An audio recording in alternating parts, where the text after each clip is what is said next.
పుస్తక ప్రియులకు నమస్కారం.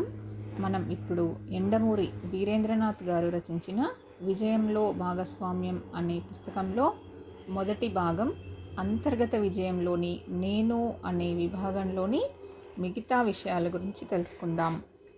అద్దంలో నేను. అద్దంలో చూసుకుంటే మనకి మనం ఎలా కనబడతామో బయట వాళ్ళకి కూడా అలాగే కనబడతాం. అయితే అద్దం నిరంతరం మన ముందు ఉండదు. అందువల్ల ఒక్కోసారి నిర్లక్ష్యంగా ప్రవర్తిస్తూ ఉంటాం. దీన్నే బాడీ లాంగ్వేజ్ అని ఇంగ్లీష్లో అంటారు. మనిషి అంతర్ముఖం, స్వభావం, మనస్తత్వం ఇవన్నీ ఈ బాడీ లాంగ్వేజ్ ద్వారా తెలుస్తూ ఉంటాయి. కొంతమందిని చూడగానే మనకి ముచ్చటేస్తుంది. మరి కొంతమంది అంటే ఎలర్జీ పుడుతుంది.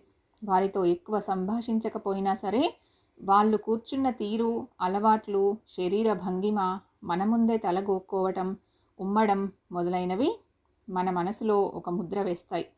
ఉదాహరణకి మనం రైలులో వెళ్తున్నప్పుడు పెద్ద శబ్దం చేస్తూ వేరుశనగ పప్పు తినేవాళ్ళను, లేదా మనం ఎవరింటికో గెస్ట్గా వెళ్ళి డ్రాయింగ్ రూమ్లో కూర్చునుంటే మనం ఉన్నామని తెలిసి లోపల నుంచి గట్టిగా పాటలు పాడే వ్యక్తుల్ని చూస్తుంటే ఇలాంటి భావం కలగడం సహజం. ఇదంతా పక్కన పెడదాం. మరి మనం అవతలి వాళ్ళ గురించి ఎలా అనుకుంటున్నామో వాళ్ళు మన గురించి అలాగే అంచనా వేస్తుంటారని తెలుసుకోగలిగి ఉండాలి. మరో రకంగా చెప్పాలంటే నిరంతరం మన ముందు ఒక అద్దం ఉన్నట్టు భావించగలగాలి, ప్రవర్తించాలి. ఇక్కడ అద్దం అంటే ఏంటి? అవతలి వాళ్ళే మన అద్దం. అవతలి వాళ్ళు పొరపాటున కానీ లేక యథాలాపంగా కానీ మన గురించి ఏదైనా ఒక మాట అన్నప్పుడు అది చాలాసార్లు వాస్తవం అనటానికి ఆస్కారం ఉంది. అంతకాలం మన పట్ల వాళ్ళ అభిప్రాయాల్ని మొహమాటం వల్లనో మర్యాద కోసమో వాళ్ళు చెప్పకుండా ఉండి ఉండవచ్చు. ఇలాంటి మాటల్ని పట్టుకుని మనల్ని మనం విశ్లేషించుకోవాలి. అలా అని వాళ్ళు చెప్పిన ప్రతి మాటని మనసులో పెట్టుకొని బాధపడవలసిన అవసరం లేదు. చేయవలసిందల్లా కేవలం విశ్లేషించుకోవటం మాత్రమే, బాధపడడం కాదు. ఇందులో మరో చిక్కు కూడా ఉంది. మన చుట్టూ ఉన్న చాలామంది మన గురించి ఏమీ తెలియకుండానే, మనని కలుసుకోకుండానే మన పట్ల ఒక అభిప్రాయాన్ని ఏర్పరచుకొని ఉంటారు. అది చాలా వరకు మూడో వ్యక్తి వాళ్ళకి చెప్పిందో వెలిబుచ్చిందో అయి ఉంటుంది. ఆ అభిప్రాయం పాజిటివ్గా ఉంటే పర్వాలేదు, కానీ నెగిటివ్గా ఉంటే మాత్రం దాన్ని పోగొట్టే ప్రయత్నం మనం చేయాలి. ఆది అంత్య నిష్ఠూరాలు. విజయంలో భాగస్వామ్యం ఇద్దరు వ్యక్తులకు సంబంధించినది. వారు అంతకుముందు ఒకరికొకరు తెలియదు, ముఖ్యంగా భార్యాభర్తలు. అందువల్ల వివాహ వేదిక దగ్గర నుండి ఈ బాడీ లాంగ్వేజ్ని ఎంతో జాగ్రత్తగా కాపాడుకోవాలి. పెళ్లిపీటల మీద చౌకబారు జోకులు వేయడం అవతలి వ్యక్తికి నచ్చకపోవచ్చు. ఇది తొలిమెట్టు. పెళ్లిలో దుందుడుకుతనం, తొలి రాత్రే ఎక్కువ ఆవేశపడడం మొదలైనవి స్త్రీలో ఒక నెగిటివ్ ఫీలింగ్ని కలుగజేసే అవకాశం ఉంది. అదేవిధంగా స్త్రీలలో అయితే మితిమీరిన సిగ్గు, మొహమాటం, ఇంట్రావర్ట్గా ఉండడం మొదలైనవి మైనస్ పాయింట్స్గా భావించవచ్చు. అన్నింటికన్నా ముఖ్యంగా ప్రప్రథమంగా మనం ఏ విధంగా ఉంటే అవతలి వాళ్ళు ఇష్టపడతారో తెలుసుకోగలగాలి. రిజర్వ్డ్నెస్ ఇష్టమైన పెళ్లి కూతురు పెళ్లిపీటల మీద మరదలతో జోకు వేసే భర్తని ఇష్టపడదు. మొహమాటం కోసం నవ్వచ్చు. అదే ఒక గొప్ప విజయంగా భావించి పేట్రేగిపోకూడదు. ఇది ఒకవైపు. మరోవైపు వీలైనంత వరకు అవతలి వాళ్లకు మన స్వభావం ఏంటో, ఏ ఏ పరిస్థితులలో మనం ఎలా ప్రవర్తిస్తామో ముందే తెలియజేయడం మంచిది. ఒక్కసారి మనం మన మనస్తత్వం మీద ముసుగు వేసుకొని ప్రవర్తించడం మొదలు పెడితే వాళ్ళతో కొనసాగినంతకాలం అదే ముసుగుని జాగ్రత్తగా కాపాడుకోవాల్సి వస్తుంది.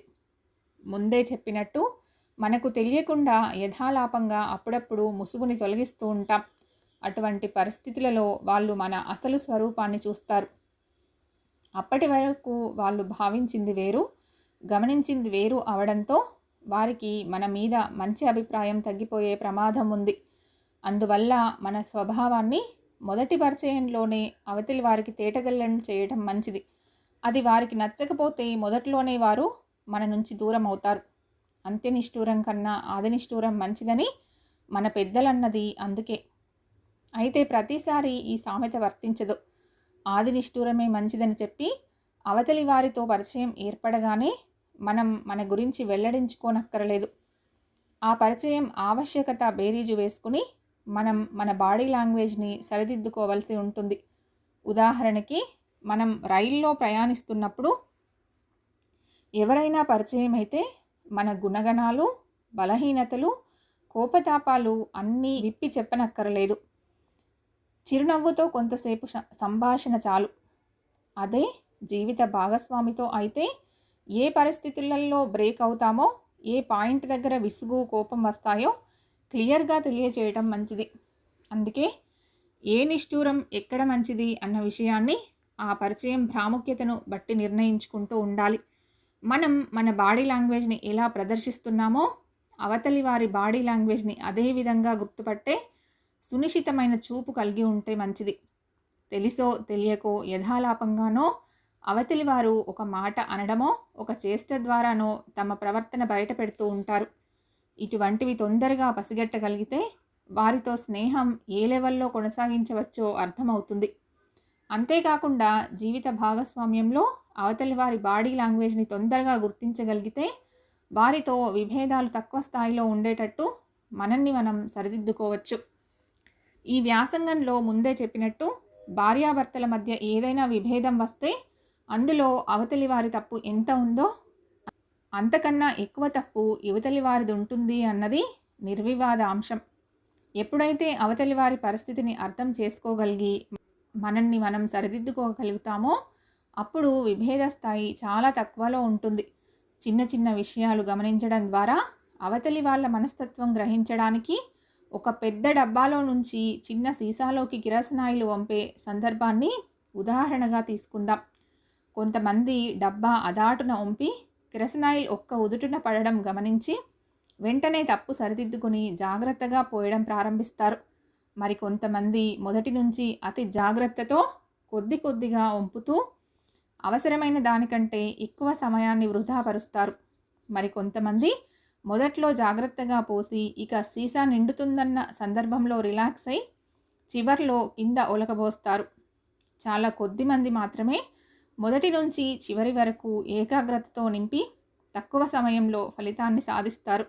ఈ విధంగా మనం వారి వారి మనస్తత్వాన్ని అంచనా వేయవచ్చు. అయితే ఇప్పుడు మనం చర్చిస్తున్నది అవతలి వారి గురించి కాదు, మన గురించి. అవతలి వాళ్ళు మన ప్రవర్తనను ఇదే విధంగా గమనిస్తూ ఉంటారు. మనం బ్రతుకుతున్నది వారి కోసం కాకపోవచ్చు, మన కోసమే అవ్వచ్చు. అది వేరే విషయం. చాలా కాల క్రితం, అంటే దాదాపు 18 సంవత్సరాల క్రితం నేను ఒక కథను రాశాను. ఆ కథ పేరు బఫే. ఆ పార్టీలో ఆహార పదార్థాలు తక్కువగా ఉంటాయి. ఆహూతులు చాలామంది ఉంటారు. వాళ్ళందరూ సమాజంలో ఉన్నత స్థానంలో ఉన్నవాళ్ళు. కలెక్టర్లు, వ్యాపారవేత్తలు, మంత్రులు అందరూ అక్కడ ఉంటారు. అప్పటికే లంచ్కి చాలా ఆలస్యం అవుతుంది. టేబుల్ మీద ఉన్న కొద్ది ఆహార పదార్థాల్ని ప్లేట్లలోకి తీసుకోవడం కోసం వాళ్ళందరూ చాలా నాగరికంగా కాట్ల కుక్కల్లా దెబ్బలాడుకుంటారు. తమ ఆకలి బయట పెట్టకుండా నాజుగ్గా కనబడడానికి ప్రయత్నించి ఫెయిల్ అవుతారు. విపత్కర పరిస్థితిలో మనిషి ఏ విధంగా ప్రవర్తిస్తాడు అని చెప్పడానికి ఈ కథ ఒక ఉదాహరణ. నిజానికి ఇలా ప్రవర్తించకుండా వాళ్ళు తమ ఆఫీసులకు వచ్చేసిన తర్వాత బయట నుంచి ఆహారాన్ని తెప్పించుకోవచ్చు. కానీ సాధారణ పరిస్థితిలో మనిషి అలా ప్రవర్తించడు. సంస్కారయుతంగా ప్రవర్తించడం అనేది జన్మతః రాదు. ప్రతి మనిషి నేర్చుకోవాలి. రైల్వే కంపార్ట్మెంట్లోనూ ఇంకొకరి టాయిలెట్లోనూ శుభ్రపరచడానికి నీళ్లు పోయడం కూడా ఇందులో ఒక భాగమే. ఇంతకీ సంస్కారం అంటే ఏమిటి? సంస్కారం అనేది పెద్ద విషయం ఏమీ కాదు. నిర్వచించడం పెద్ద కష్టమూ కాదు. అనవసరంగా దీనికి ఎక్కువ ప్రాముఖ్యతనిచ్చి కంగారు పడుతూ ఉంటాం. సంస్కారం గురించి మార్క్ మెకోర్మార్క్ అనే రచయిత what they don't teach you at Harvard business school అనే పుస్తకంలో చాలా చక్కగా వివరిస్తాడు. 1. సంస్కారం అంటే అన్నింటికన్నా ముఖ్యంగా మనం మంచి ఆశయంతో బ్రతకటం. మనసా వాచా కర్మన మంచిని నమ్మడం.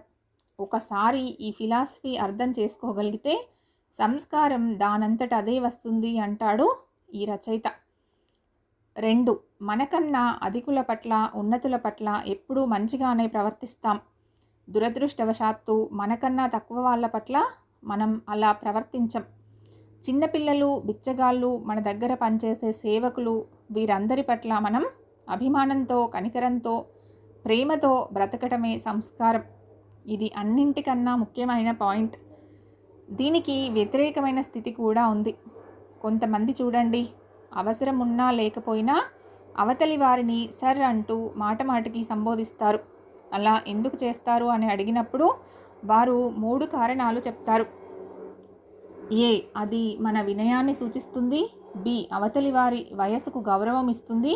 సి, ఎదుటి వ్యక్తి స్థానానికి ఇచ్చే గౌరవం అది.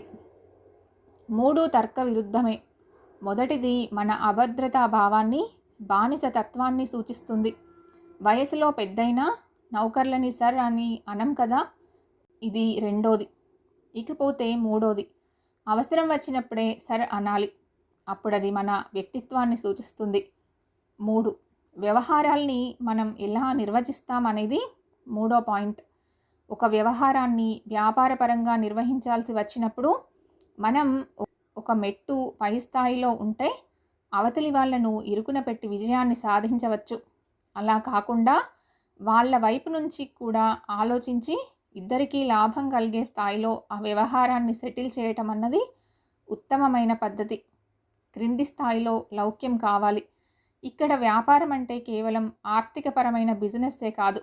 జీవితంలో అవతలి వ్యక్తితో చేసే ప్రతి పని వ్యవహారమే. 4, అవతలి వ్యక్తితో మంచి గుణాన్ని మనస్ఫూర్తిగా ఒప్పుకోవటం అనేది సంస్కారంలో 4వ పాయింట్. అలా అని చెప్పి అవసరం లేకపోయినా పొగుడుతూ కూర్చుంటే ఆ విషయాన్ని తెలుసుకోలేనంత మూర్ఖుడై ఉండడు అవతలి వ్యక్తి. భట్రాజు పొగడ్త అనేది ఎప్పుడూ మూర్ఖులనే సంతృప్తిపరుస్తుంది. అవతలి వ్యక్తి ఏమాత్రం తెలివైన వాడైనా అది తన గురించి చెప్తున్న వాస్తవమో పొగడ్తో సులభంగానే తెలుసుకోగలడు. అతడు ఆ పొగడ్తని ఆనందించవచ్చు, కానీ పొగడేవాడి పట్ల మాత్రం అతనికి తేలిక అభిప్రాయం ఏర్పడుతుంది. ఆ తర్వాత ఎప్పుడూ ఒక భట్రాజుగానే అతడు ట్రీట్ చేయడం ప్రారంభిస్తాడు. భట్రాజుల కంపెనీ నచ్చవచ్చు, కానీ వారికి ఏమాత్రం విలువ ఉండదు. వాస్తవమైన దృక్పథంతో అవతలి వ్యక్తిలో ఉన్న మంచి గుణాన్ని మెచ్చుకోవడం వేరు, అనవసరమైన పొగడ్త వేరు. మొదటిది సంస్కారానికి చిహ్నం, రెండవది చౌకబారుతనానికి చిహ్నం. మొదటిది ఎంత అవసరమో రెండవది అంత అనవసరం. 5, పాలను నీళ్లను హంస వేరు చేయగలిగినట్లే మనము ప్రతి పరిస్థితిని విశ్లేషించుకుని ఏ నిర్ణయం తీసుకోవాలి అని ఆలోచించగలిగి ఉండాలి. మొహమాటం, అవసరమైన దానికన్నా ఎక్కువ మంచితనం, తెలివి తక్కువతనాన్ని కప్పుపుచ్చుకునేందుకు చేసే అతి తెలివి చర్యలు మన సంస్కారానికి అడ్డుగోడల్లా నిలుస్తాయి. 6, మనకు తెలిసిన వారిని పరిచయస్తులు, స్నేహితులు, ఆత్మీయులు అన్న 3 విభాగాల్లోకి విభజించుకొని ఉండాలి. పరిచయస్తుల్ని ఏ పరిధిలో ఉంచాలో అక్కడే ఉంచాలి. వారితో మంచి అనిపించుకోవడం కోసం మొహమాట పడి ఇబ్బందుల పాలయ్యే అవసరం లేదు.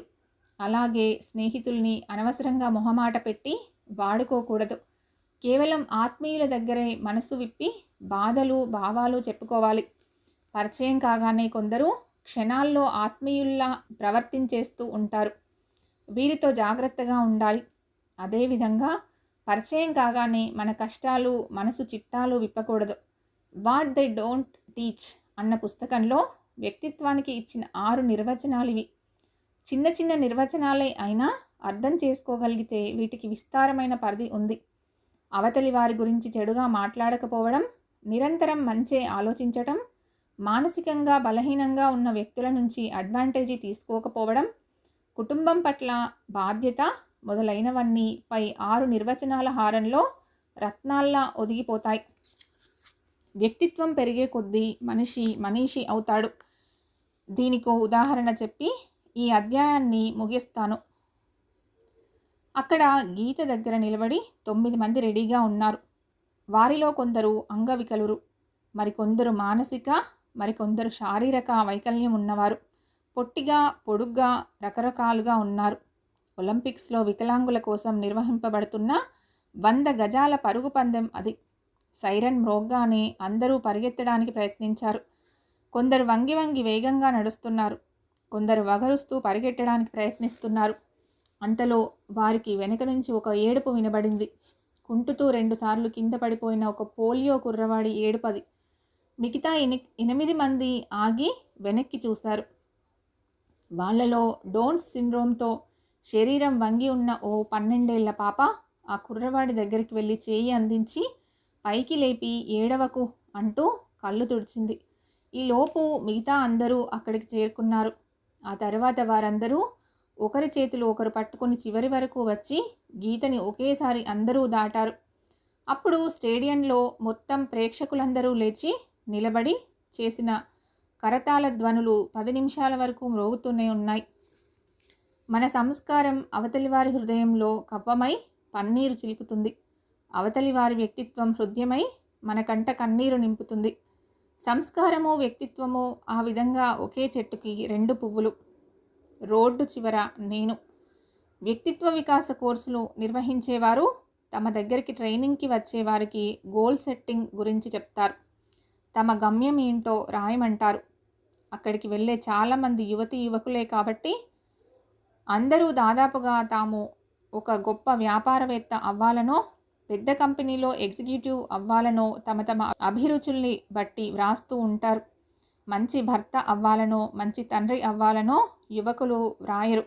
ఇక అమ్మాయిల విషయానికి వస్తే ఒక మంచి తల్లి మంచి గృహిణి అవ్వడం కోసం ఇంత ఖర్చు పెట్టి వ్యక్తిత్వ వికాసం గురించి నేర్చుకోవడం ఎందుకు అని భావిస్తారేమో మరి. పై వాటికన్నా ఇదే కష్టం అని ఎన్నో సంసారాలు సోదాహరణంగా నిలిచి చెప్తున్నాయి. సరే, ఈ విషయం గురించి ఇక్కడ కాదు, తర్వాత చర్చిద్దాం. ఈ కోర్సులు నిర్వహించేవారు గమ్యాన్ని 3 రకాలుగా విభజిస్తారు. 1 ఆర్థికం, 2 సాంఘికం, 3 మానసికం. అయితే చాలామంది పై రెండింటికి ఇచ్చిన ప్రాముఖ్యత చివరి విషయానికి ఇవ్వరు. మనం ఈ పుస్తకమంతా చివరి విషయమే విశ్లేషించుకుంటున్నాం కాబట్టి కొద్దిగా పై వాటిని గురించి చర్చిద్దాం. ఆ తర్వాత వివరంగా చివరి విషయానికి వద్దాం.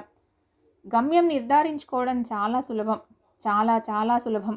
కానీ దాన్ని చేరే దారి, గమ్యం చేరడానికి వాడే వాహనం, రోడ్డు మీద గతుకుల్ని ముందే పసిగట్టడం, కష్టనష్టాలు అంచనా వేయడం ఇవన్నీ కష్టం. భయం కలిగించే అడ్డంకులన్నీ గమ్యం మీద నుంచి కళ్ళు తిప్పడం వల్లనే కనబడతాయి అంటాడు హెన్రీ పోర్ట్. హైదరాబాద్లో పెద్ద ఎత్తున వ్యక్తిత్వ వికాస కోర్సు నిర్వహిస్తున్న ఒక సంస్థ తన ట్రైనింగ్లో భాగంగా ఒక బ్యాచ్ని నాతో ఇంటర్వ్యూ కోసం పంపింది. అందులో ఒక యువకుడికి నాకు మధ్య జరిగిన సంభాషణ ఈ విధంగా సాగింది. మీరు ఏ గోల్ పెట్టుకున్నారు? పారిశ్రామికవేత్త అవ్వాలి అని. ప్రస్తుతం ఏం చేస్తున్నారు? ఇంజనీరింగ్ ఫైనల్ చదువుతున్నాను. ఆస్తి ఉందా? చిన్న ఇల్లు ఉంది. ఇతర కుటుంబ సభ్యుల సంపాదన లేదు. మరి పరిశ్రమ ఎలా పెడతారు? చిన్న స్థాయి నుంచి కష్టాలు పడి లక్షాధికారులైన పారిశ్రామికవేత్తలు మీకు ఆదర్శమా? ఇప్పుడే కాదు, కొంతకాలం ఉద్యోగం చేయదలుచుకున్నాను. పరిశ్రమకి కావలసినంత డబ్బు జీతంలో కూడబెట్టగలరా? సమాధానం లేదు. నెల జీతానికి ఒకసారి అలవాటు పడ్డాక మళ్ళీ ఉద్యోగం మానేసి కింది స్థాయి నుంచి కష్టపడగలరా? అప్పటికి వివాహం జరిగి బాధ్యతలు ఎక్కువ అవుతాయేమో? సమాధానం లేదు. పోనీ మీ వివాహాన్ని 10 ఏళ్ళు వాయిదా వేసుకుని ఇదే లక్ష్యంగా కొనసాగాలి అనుకుంటున్నారా? ఇంట్లో ఒప్పుకోరు. ఒక్కడే కొడుకుని. పోనీ కట్నం తీసుకుని ఆ డబ్బుని పెట్టుబడిగా పెట్టి, నేను కట్నం తీసుకోను. మరి గోల్ సెట్ చేసుకుని ఎన్నాళ్ళయింది? ఇంతకాలం దీని గురించి ఏం ఆలోచించారు? ఇంకా ఆలోచించలేదు. గోల్ అయితే ఉంది. ఈ విధంగా సాగింది సంభాషణ. ఈ వ్యక్తిత్వ వికాస కోర్సుల్లో 25 మంది కన్నా ఎక్కువ మంది సభ్యులుంటే డైరెక్టర్ కేవలం ఉపన్యాసకుడిగా మిగిలిపోతాడు. వ్యక్తిగతంగా సభ్యులతో మాట్లాడే వీలుండదు. ఈ కోర్సు జరుగుతున్నంతసేపు చాలా ఉద్విగ్నంగా ఉండి మనలో గొప్ప అభివృద్ధి వచ్చినట్టు అనిపిస్తుంది. ఆ ఆవేశం, ఉత్తేజం ఎంతకాలం నిలుస్తుందనేది అభ్యర్థి పట్టుదలపై ఆధారపడి ఉంటుంది. అలాంటి వారు కేవలం 1% ఉంటారు. చిత్రం ఏంటంటే వారికి ఈ విధమైన ఉపన్యాసాలు అవసరం లేదు. వారి అనుమానాలు నివృత్తి చేసే ఒక గైడ్ కావాలి. అందుకే 25 మంది స్టూడెంట్స్కి మించకుండా ఉన్న కోర్సుల్లోనే చేరడం మంచిది. అప్పుడు గైడ్కి అభ్యర్థులకి మధ్య సరైన బాంధవ్యం ఉంటుంది. సందేహాలకి ప్రత్యేక వివరణలు గైడ్ నుంచి దొరుకుతాయి. మన ప్రశ్నలకు సమాధానాలు అవసరం లేదు అనుకున్నప్పుడు వ్యక్తిత్వ వికాసానికి సంబంధించినంత వరకు ఒక ఉపన్యాసకుడి స్పీచ్ వినడం కన్నా ఒక మంచి పుస్తకం చదవడం మేలు. చివరగా ఆ ఇంజనీరింగ్ స్టూడెంట్కి ఒక సలహా ఇవ్వడం జరిగింది. ఏ పరిశ్రమ అయినా 1 ల్యాండ్, 2 లేబర్, 3 క్యాపిటల్, 4 ఆర్గనైజేషన్ మీదే ఆధారపడతాయి. మీలో 2, 4 అంశాలున్నాయి. మొదటిది, మూడోది కావాలి. మీరు ఉద్యోగం చేస్తూ మీ పరిశ్రమకి కావలసిన అనుభవం సంపాదించండి. ఈ లోపులో మీతో కలిసి పెట్టుబడి పెట్టగల భాగస్వామి ఎవరన్నా కలుస్తారేమో వెతకండి. మీకు సాయం చేసే ఆర్థిక సంస్థల గురించి వాకబు చేయండి. మీరు పారిశ్రామికవేత్త అవడానికి చాలా దారులు ఉండవచ్చు.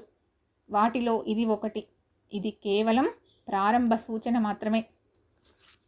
ప్రతివారు కేవలం గమ్యం నిర్ధారించుకోవడమే కాకుండా దాన్ని చేరుకోవడానికి ఏం చెయ్యాలో ఆలోచించాలి.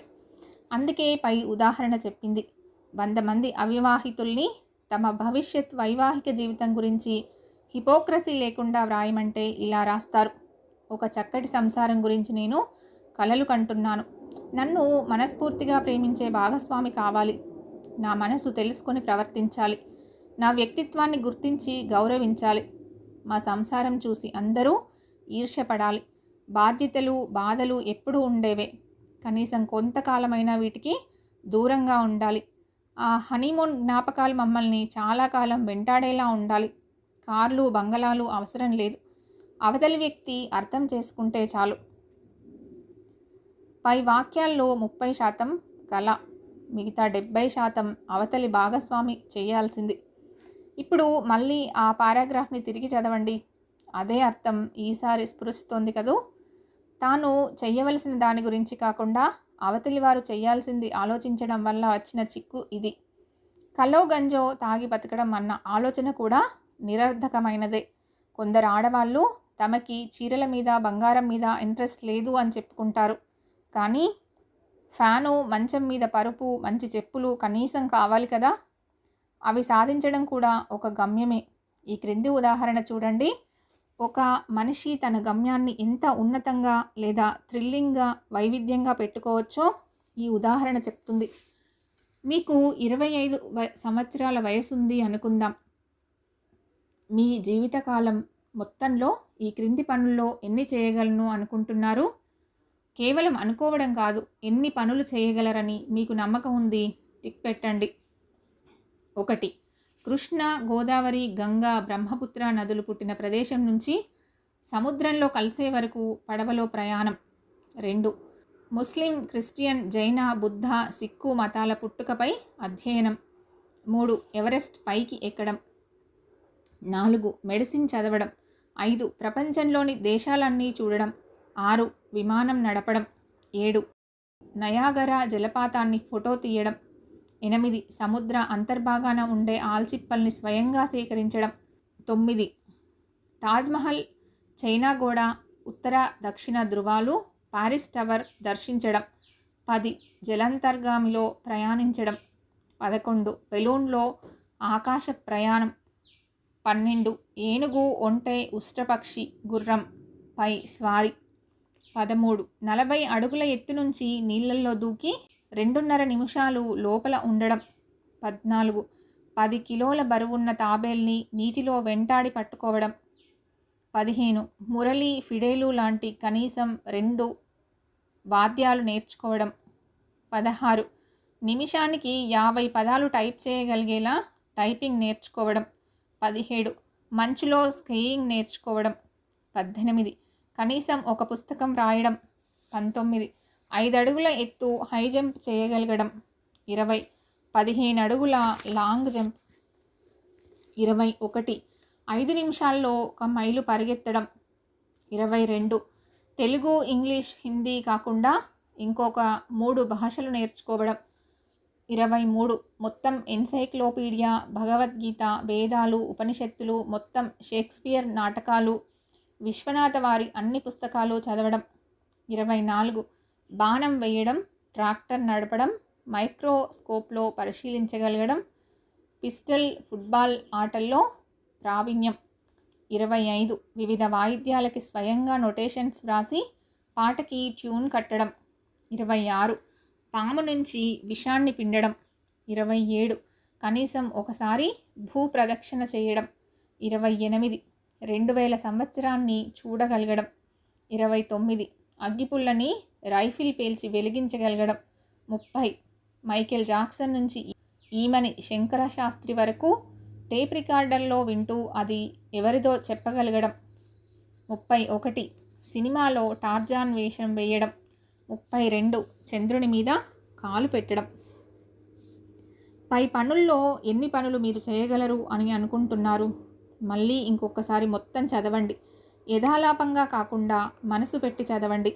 పై పట్టికలో 30 అంశాలు మీ ఆశయాలుగా పెట్టుకుంటే ఒక జీవితకాలంలో ఎన్నింటిని పూర్తి చేయగలరని మీరు అనుకుంటున్నారు? ఒక పెన్సిల్ తీసుకుని టిక్ పెట్టండి. ఆగండి. మెడిసిన్ చదవడం చేయగలను. 50 పదాల స్పీడ్తో టైప్ చేయటం నేర్చుకోగలను. ఈ విధంగా కాదు మీరు టిక్ పెట్టడం. మెడిసిను చదవాలి, టైపు నేర్చుకోవాలి. ఈ లోపులో పిస్టల్ షూటింగు, ఫిడేలు నేర్చుకోవాలి. టైం మాత్రం ఒక జీవితకాలం అంతే. ఒక జీవితకాలంలో మీరెన్ని పనులు చేయగలను అనుకుంటున్నారో టిక్ పెట్టండి. ప్రారంభించండి. మరి చదవడం ఇక్కడ ఆపి దయచేసి వెనక్కి వెళ్ళి మళ్ళీ ఆ పట్టికని సునిశితంగా మరొక్కసారి పరిశీలించండి. మాకు నిశ్చయంగా పిచ్చెక్కిందని మీరు అనుకుంటున్నారని మాకు తెలుసు.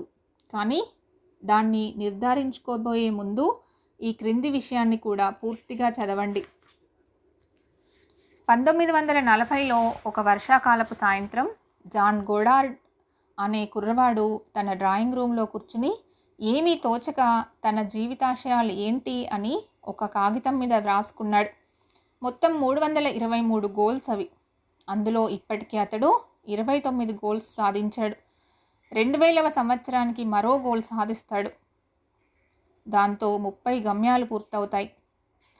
నైల్, అమెజాన్, కాంగో, కలరాడో నదులపై ఆశాంతము ప్రయాణం. దీన్నే గోదావరి, కృష్ణ, గంగలుగా మార్చడం జరిగింది. ఇవన్నీ ఒక దేశంలో ఉన్నవే. కానీ ఆ 15 ఏళ్ల కుర్రవాడు ఆఫ్రికా, అమెరికా లాంటి వివిధ దేశాల్లోని నదుల పేర్లు వ్రాసుకున్నాడు. జాన్ గోడార్డ్ తన 40వ ఏడు వచ్చే లోపులో ఈ నదులన్నింటి మీద ప్రయాణం చేశాడు.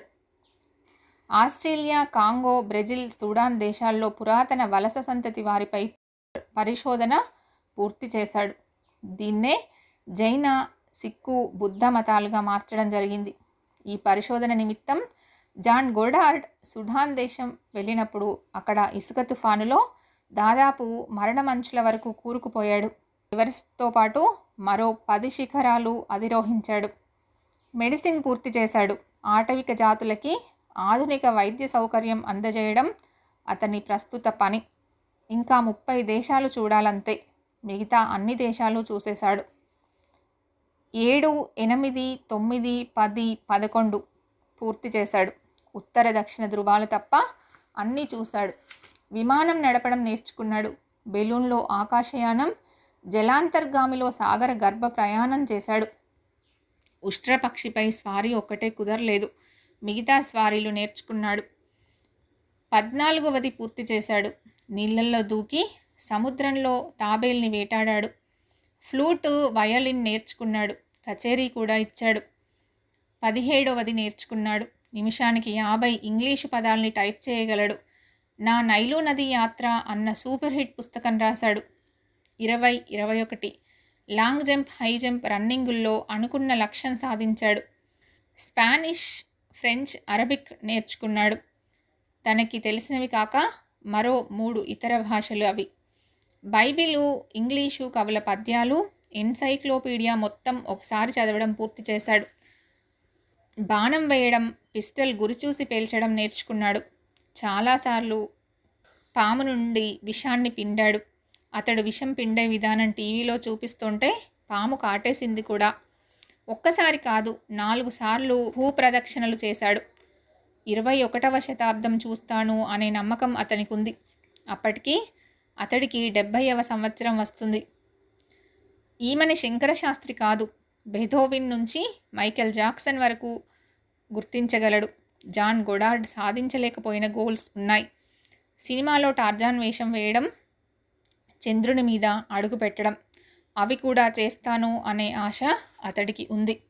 అద్భుతంగా ఉంది కదూ! నమ్మశక్యం కాకుండా కూడా ఉంది కదూ! పట్టుదల ఉంటే ఏదైనా సాధించవచ్చు అని చెప్పడానికి నా జీవితకాలంలో ఇంతకన్నా మంచి ఉదాహరణ వినలేదు. ఇవన్నీ సాధించడానికి జాన్ గొడార్డ్ పెద్ద కోటీశ్వరుడేం కాదు. అయినా పై విషయాల్లో 90% డబ్బుతో సాధించలేనివి. ప్రస్తుతం ఆయన పట్టుదల, స్ఫూర్తి అన్న విషయాలపై యువతకి ఉపన్యాసాలిస్తూ ఉన్నారు. ఈ అధ్యాయం ప్రారంభంలో పారిశ్రామికవేత్త అవుదామనుకున్న ఒక విద్యార్థి తాలూకు ప్లానింగ్ చూడండి. చాలా ప్రశ్నలకి అతని వద్ద సమాధానం లేదు. కేవలం గమ్యం నిర్ధారించుకుంటే కాదు, ప్లానింగ్ ఉండాలి. ఆ గమ్యం చేరడానికి తనకి సరైన సామర్థ్యం, గుణగణాలు ఉన్నాయా లేదా అని ఆలోచించుకోవాలి. ఉదాహరణకి ఒక మూగవాడు రాజకీయాల్ని తన గమ్యంగా ఎన్నుకుంటే బాగా కష్టపడాల్సి ఉంటుంది. మరొక విషయం ఏంటంటే పరిస్థితులను బట్టి గమ్యాన్ని అప్పుడప్పుడు మార్చుకోవాల్సి ఉంటుంది. అది ఫర్ ఏ బెటర్మెంట్ అనుకోవాలే తప్ప చేతకాక అవ్వకూడదు. విజయంలో భాగస్వామ్యానికి, గమ్యం ప్లానింగ్కి ఉన్న బాంధవ్యాన్ని ఉదహరిస్తూ ఈ అధ్యాయాన్ని ముగిస్తాను. భార్యాభర్తలు ఒకరికొకరు సహాయపడితే ఇంతటి అద్భుత విజయాలు సాధించవచ్చో ఈ ఉదాహరణ చెప్తుంది. గమ్యాన్ని ఒకరు ప్లాన్ చేయడం కన్నా ఇద్దరూ కలిసి ప్లాన్ చేస్తే ఎక్కువ లాభం ఉంటుంది. ఒకరి స్ట్రాంగ్ పాయింట్స్, బలహీనతలు పక్కవారికి బాగా తెలుస్తాయి. పోతే స్ట్రాంగ్ పాయింట్స్ని పట్టుకొని ప్రోత్సహించడం మానేసి బలహీనతల్ని పట్టుకొని దెప్పిపొడవడం వలనే చాలా సంసారాలు అపజయం వైపు సాగిపోతున్నాయి. అలా కానీ ఒక సందర్భాన్ని చదవండి. అతడు కస్టమ్స్ హౌస్లో ఒక ఉద్యోగి. ఆ రోజు మామూలు కన్నా ముందుగానే ఇంటికొచ్చాడు. తన ఉద్యోగం పోయింది అని భార్యకి చెప్పడానికి. కస్టమ్స్ ఉద్యోగిగా నేను పనికిరానని నాకు తెలుసు. ఇన్నేళ్ల పాటు నన్ను భరించారంటేనే ఆశ్చర్యంగా ఉంది, విషాదంగా అన్నాడు. నాకు మాత్రం ఆనందంగా ఉంది అంది. మనం తీసుకోలేని నిర్ణయాన్ని వాళ్ళు తీసుకున్నారు అన్నమాట. ఇప్పుడిక మీరు హాయిగా ఆ పుస్తకాన్ని వ్రాయడం ప్రారంభించవచ్చు. ఏంటి నువ్వంటున్నది? మీరెప్పటినుంచో అనుకుంటున్న ఆ కథాంశంతో మీ రచన ప్రారంభించవచ్చు. ఇంత ఖాళీ మళ్ళీ దొరకదు. మీలో కస్టమ్స్ ఆఫీస్లో నిరర్ధకంగా పనిచేసే ఉద్యోగి లేడు. మంచి రచయిత ఉన్నాడు. కానీ తిండి? ఆమె చూపించిన డబ్బు చూసి అతడు ఆశ్చర్యపోయాడు. ఎక్కడిది ఇది అని అడిగాడు. ఆమె అతడికి దగ్గరగా వచ్చి అన్నది, ఏదో ఒకరోజు మీరొక మాస్టర్ పీస్ వ్రాస్తారని నాకు తెలుసు. అందుకే మీరిచ్చిన జీతంలోంచి కొద్ది కొద్దిగా తీసి దాస్తూ వచ్చాను. పొదుపుగా వాడుకుంటే అది చాలు. ఆమె కంఠం నమ్మకంగా స్థిరంగా పలికింది. ఆ నమ్మకంలోంచి, స్థిరత్వంలోంచి అమెరికన్ సాహిత్యాన్ని కుదిపివేసిన ద స్కార్లెట్ లెటర్ అన్న నవల పుట్టింది. దాని మీద ఆ దంపతులకి 3.5 కోట్ల రాయల్టీ లభించింది. ఉపసంహారం. నేను ఆనందంగా ఉండాలంటే ఏం చేయాలి? నేర్చుకోవాలి. నేర్చుకుంటూనే ఉండాలి. నిరంతర సాధనలో ఆనందం పొందడం నేర్చుకోవాలి. అయితే ఎంతో ముఖ్యమైన విషయాల్ని మనం తేలిగ్గా తీసుకుంటాం. ఉదాహరణకి చాలా గమ్మత్తైన విషయం ఒకటి చర్చిద్దాం. స్కూల్లో చేరిన కుర్రవాడు ఫస్ట్ మార్క్ రావడం కోసం చాలా కష్టపడతాడు. ఆఫీస్లో కొత్తగా జాయిన్ అయిన ఉద్యోగిని పై అధికారుల్ని మెప్పించడం కోసం బండెడు చాకిరీ చేస్తూ ఉంటుంది. చాలా చిత్రంగా కొత్తగా పెళ్లి చేసుకున్న దంపతులు ఒకరినొకరు మెప్పించడం అన్న విషయాన్ని చాలా తొందరగా మర్చిపోతారు. కారు డ్రైవింగ్ నేర్చుకున్నంత ఏకాగ్రతతో వంట చేయడం నేర్చుకోరు ఇంకొందరు. సంక్రాంతికి మాత్రమే ఇంటి ముందు ముగ్గు వేస్తే చాలు అనుకుంటారు కొందరు. బట్టలున్నంత నీట్గా శరీరాన్ని ఉంచుకోరు కొందరు. ఎందుకు? మనమే కదా అన్న తేలిక భావం, లేదా ఇంతే కదా అన్న ఓవర్ కాన్ఫిడెన్స్. సంసారానికి ఇది వర్తిస్తుంది. జాన్ హాల్ట్ అన్న రచయిత చెప్పిన ప్రకారం ఈ విషయం గమనించండి. ఈ ప్రపంచంలో తేలిగ్గా అందరికీ లభ్యమయ్యేవి కొన్ని ఉన్నాయి. గాలి, నీరు, మూడోది సంసారం. అందుకే వాటి విలువ చాలామందికి తెలియదు. వాటిని నిర్లక్ష్యంగా వాడి పాడు చేస్తారు. నీరు క్రమక్రమంగా ఖరీదైన వస్తువుగా మారిపోయింది. గాలి మన ప్రమేయం లేకుండానే కలుషితమైపోతుంది. సంసారం పాడవకుండా చేసుకోవడం ఒక్కటే మన చేతుల్లో ఉంది. జాన్ హాల్ట్ చెప్పినట్టు ప్రేమించడం, ప్రేమించబడడం, ప్రేమని నిలుపుకోవడం కూడా కలలే. మూడోది మరీ కష్టం. మనుషుల్లో కూడా 3 రకాలు ఉన్నారు అంటాడు బెంజమిన్ ఫ్రాంక్లిన్. 1 కదల్చడం సాధ్యం కాని వాళ్ళు, 2 కదిపితే కదిలేవాళ్ళు, 3 తమంతటి తాము కదిలేవాళ్ళు. మగవాళ్ళకి 2వ రకం స్త్రీలు, ఆడవాళ్ళకి మూడో రకం భర్తలు నచ్చుతారట. ప్రతి వాళ్ళు మాత్రం తాము మూడో రకానికి చెందిన వారమే అనుకుంటూ ఉంటారు. ఏం లాభం? కేవలం అనుకుంటే సరిపోదు, ప్రయత్నించాలి. ఇవన్నీ నేర్చుకుంటే వస్తాయా అంటారు చాలామంది. నేర్చుకోవడానికి ముందు విశ్లేషించుకోవాలి. విశ్లేషించుకుంటే వస్తాయి. నిజ జీవితానికి ఉపయోగపడే ఎన్నో విషయాలు దాంపత్యంలో కూడా ఉన్నాయి. కమ్యూనికేషన్, డెసిషన్ మేకింగ్ లాంటి వ్యాపార విషయాలన్నీ దాంపత్యానికి కూడా వర్తిస్తాయి. విద్యార్థులకి భవిష్యత్తులో ఏమాత్రం ఉపయోగపడని ఎన్నో విషయాల్ని బోధనాంశాలుగా పెట్టే మేధావులు ఇటువంటి విషయాల్ని ఎందుకు సబ్జెక్ట్స్గా పెట్టరో అర్థం కాదు. ఈ నేర్చుకోవడం గురించి మరింత చర్చించుకుందాం. సుభాష్ పత్రి అని ఒక యోగి ఉన్నారు. ఈ కేంద్రంలో చేరిన చాలామంది ఆనందంగా ఉండడం, వారి అనారోగ్యాలు చాలా వరకు దూరం అవడం గమనించాను. బుద్ధుడి ప్రబోధాల ఆధారితమైన ఈయన థియరీలు కొంతవరకు నాకు నచ్చుతాయి. భజనలు, పూజలు, మొక్కులు, వాస్తులు వగైరా తర్కరహిత పద్ధతులు కాకుండా ధ్యానం ద్వారా అన్ని మతాల సారాంశాన్ని మేళవించి ఉచితంగా బోధిస్తారు ఈయన. ఇటీవలి కాలంలో నా రచనల్లో ప్రతిబింబిస్తున్న నో థైసెల్ఫ్ థియరీలు, ఈయన బోధనలు దాదాపు ఒకేలా ఉంటాయి. పోతే నాది మెటీరియలిజం, ఆయనది ఆధ్యాత్మికం. సుభాష్ పత్రి మురళిని బాగా ఆలపిస్తారు. సాయం సమయాన ఆయన రాగ్ పహాడీ ఆలపిస్తుంటే పిరమిడ్ లోపల కూర్చొని వేయడం అద్భుతమైన అనుభవం. కర్నూల్లో ఉన్నది ఈ పిరమిడ్. ఓ రోజు కర్నూలు వెళ్తున్నాం ఇద్దరం. మురళి నేర్చుకోవడానికి మీకు ఎంతకాలం పట్టింది అడిగాను. ఆయన డ్రైవింగ్ నేర్చుకోవడానికి మీకెంతకాలం పట్టింది అని తిరిగి ప్రశ్నించారు. అలా ఎందుకు అడిగారో అర్థం కాలేదు.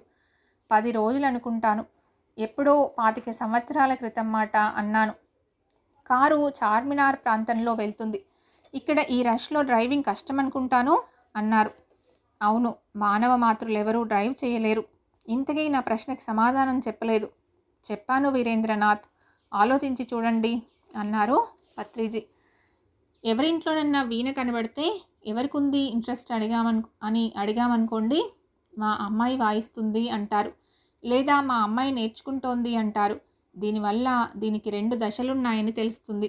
ఒకటి నేర్చుకోవడం, రెండవది వాయించడం. దీన్ని మరోలా చెప్పాలంటే వాయించడం వచ్చే వరకు నేర్చుకోవడం. అదే మాట ఇంకోలా చెప్పాలంటే వాయించడం వచ్చాక నేర్చుకోవడం మానేసి వాయించడాన్ని ప్రారంభించడం, అప్పటి వరకు వాయిస్తూ నేర్చుకోవడం. ఇదంతా చాలా అర్ధరహితంగా లేదు? అంటే 2 స్థాయిలు లేవు, 2 దశలు లేవు, ఒకటే దశ. నేర్చుకుంటూ వాయిస్తూ అత్యుత్తమ స్థితికి వెళ్ళాక కూడా మరింత సాధన చేస్తూ శ్రోతల్ని మరింత ఆనందింపచేయటం. ఇది ఉత్తమమైన కళాకారుల లక్షణం. తమ కచేరీలు జనం మెచ్చుకుంటున్నారని తెలిసాక కూడా ఆ కళాకారులు సాధన చేస్తూ, ప్రయోగాలు చేస్తూ, కొత్త కొత్త సంగతులు, కళలు వేస్తూ తీవెలపై మరింత మోహనంగా రాగాలు ఆలపించే ప్రయత్నం చేస్తారు వారు. డ్రైవింగ్ చేయడం నుంచి అత్యుత్తమంగా డ్రైవింగ్ చేయడం వరకు అన్నమాట. ప్రేమలోనూ అనుబంధంలోనూ అంతే. నిరంతరం ఏదో చేస్తూనే ఉండాలి. మొదట్లో చేసినంత కాకపోయినా కాస్తైనా దాని గురించి సమయం వెచ్చించాలి. దురదృష్టవశాత్తు వివాహానికి ముందు, వివాహం జరిగిన కొత్తలో అవతలి భాగస్వామిని ప్రభావితం చేయడానికి పడే కష్టమంతా కాలక్రమేణా తగ్గించేస్తారు. స్త్రీ అయితే ఎంత చేసినా గుర్తింపు లేనప్పుడు ఏం లాభమని, పురుషుడైతే నాన్సెన్స్, ఇంకా ముఖ్యమైన పనులు బోలెడున్నాయి అని. ఈ బాధ్యత నుంచి తేలిగ్గా బయటపడుతూ ఉంటారు. ఉచ్చస్థితి చేరుకున్న కళాకారుడిలా సాధన చేస్తూ పోరు. కాలక్రమేణా ఈ టేక్ ఇట్ గ్రాంటెడ్ మెంటాలిటీ భార్యాభర్తల మధ్య నిరాసక్తతని పెంచుకుంటూ పోతుంది. క్రమక్రమంగా తగ్గిపోయిన ఉత్సాహం ముక్తసరిగా మాట్లాడుకోవడంలోకి దిగుతుంది. ఆ తర్వాత భార్యాభర్తలు ఒకరి మొహంలోకి ఒకరు సూటిగా చూసుకోవడం కూడా తగ్గించేస్తారు. పిల్లలు, బాధ్యత, సమాజం, ఈ మూడే వారిని సంభాషించుకునేలా చేయడం ఎంత దురదృష్టకరమైన పరిణామం. సంగీతం, నాట్యం, నాటకం మొదలైనవన్నీ కళలు. కానీ 64 కళల్లో కామశాస్త్రము, వాక్శుద్ధి కూడా ఉన్నాయి. అంటే మరో రకంగా చెప్పాలంటే ప్రేమించడం, ప్రేమించబడడం కూడా చతుషష్ఠి కళల్లో భాగాలే. సంగీతంలాగే దానికి సాధన కావాలి. అందుకే దాంపత్యాన్ని టేక్ ఇట్ గ్రాంటెడ్గా తీసుకోకూడదు. వచ్చే వారం నువ్వు అనే విభాగంలో మళ్ళీ కలుద్దాం. నమస్కారం.